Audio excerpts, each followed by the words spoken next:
What's up, everyone? Dr. Matt Westheimer here, and ready for another installment of our Q&As for the week. So this week is going to be all about longevity. And so if you have any interest in increasing your lifespan as well as your health span, so how long you live and how well you live, this is going to be the episode for you. I'm going to be going through two movements that are most closely associated with longevity and even predictive of longevity from an associative perspective.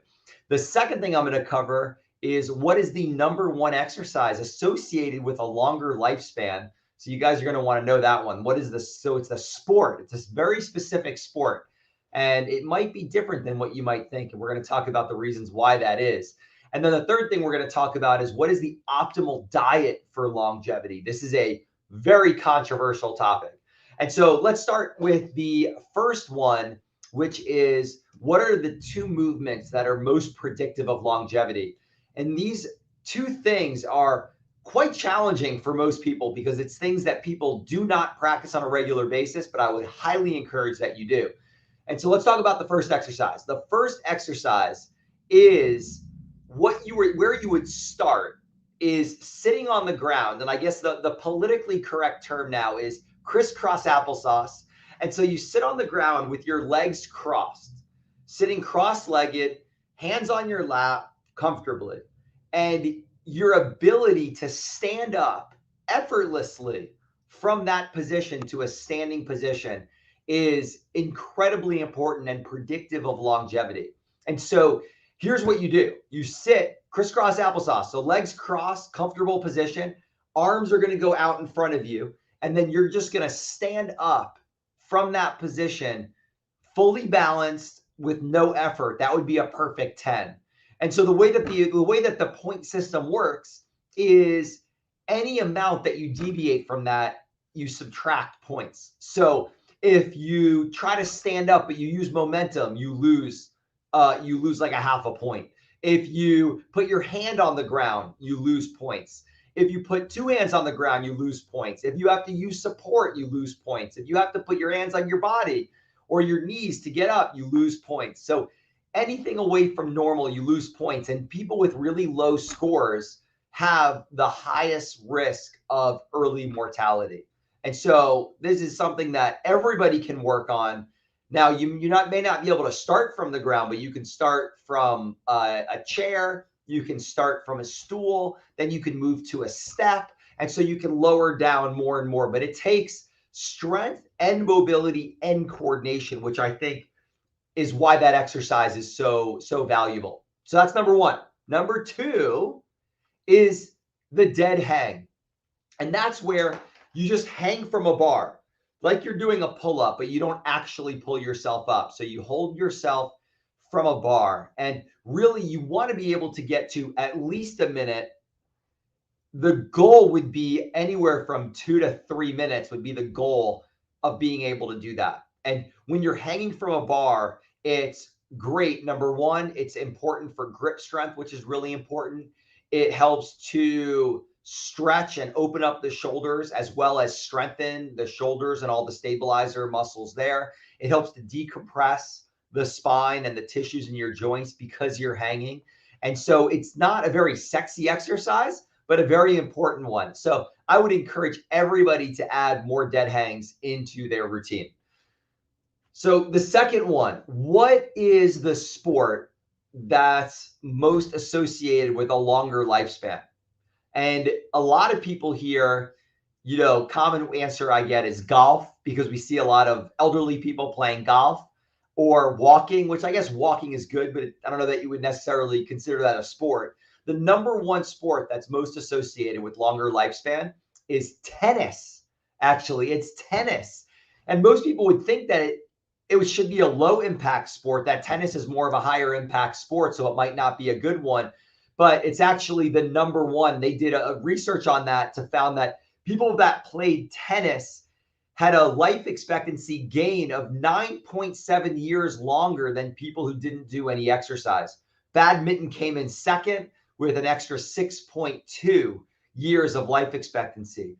And some of the theories on why that is number one, in order to play tennis, it incorporates a wide range of cognitive and physical talents. So it requires speed, it requires explosive force, it requires acceleration and deceleration, it requires coordination, it requires problem solving and thinking to be able to try to process where the ball is going and where it should be going next. And it requires a certain amount of strength. It requires squatting.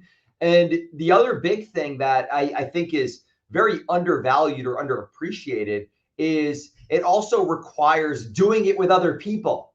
And so community relationships, if you look at the blue zones and longevity, a lot of the all the longest living cultures in the world, they have a sense of community. They have close social interactions and relationships.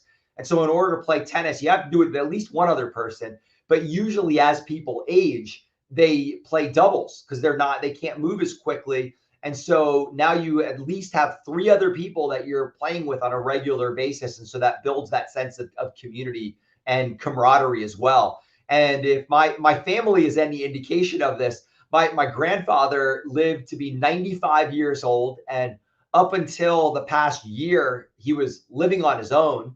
And he played tennis up until his late 80s. And then now my uncle, which is his son, is 72 years old and still plays tennis 3 days a week, walks 3 to 5 miles every single day, and is in incredible health at 72. I mean, he's healthier and more active, has more vitality, more energy than a lot of people 20, 30 years younger than him. And so if you're going to take up a sport that you want to learn for longevity, tennis is going to be the one. Now, the last question, and this is going to be probably the most controversial one, is going to be, what is the diet that's most associated with longevity? And this one is a very tough one because you have very smart people that sit on opposite ends of the spectrum. And I'm going to pick out two of these individuals, and then I'm just going to give you my own opinion on this. But you guys can look into it in more detail if you'd like. So you have one person on one end of the spectrum is Walter Longo, who is a research scientist, and he advocates for more of a lower protein, lower calorie, higher vegetable type of a diet, and even doing regular fasting protocols. He came out with a program called the fasting mimicking diet, where you're for 3 to 5 days over a period of every 3 months, I believe it is. I think you can even do it more often, not even monthly. You're consuming very low calories. And the benefits of this is something called autophagy, where your body has the ability to clean itself out, clean out these senescent cells or these dead cells, and kind of clean and repair and heal. And so that's one end of the spectrum. And a lot of the cultures from around the world that live a long time, one of the things they do that they adopt from this is a fairly low calorie, not super low calorie, but they're not overweight, they're not obese, they're not consuming high amounts of calories compared to what they burn. They stay just at the level or below what their metabolism is, which keeps their weight at a healthy level and doesn't stress their body.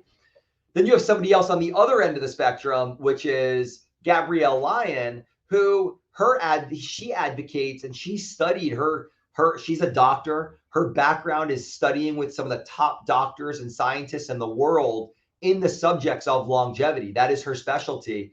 And there is this idea of making sure that you're initiating muscle protein synthesis on a regular basis, especially as we age.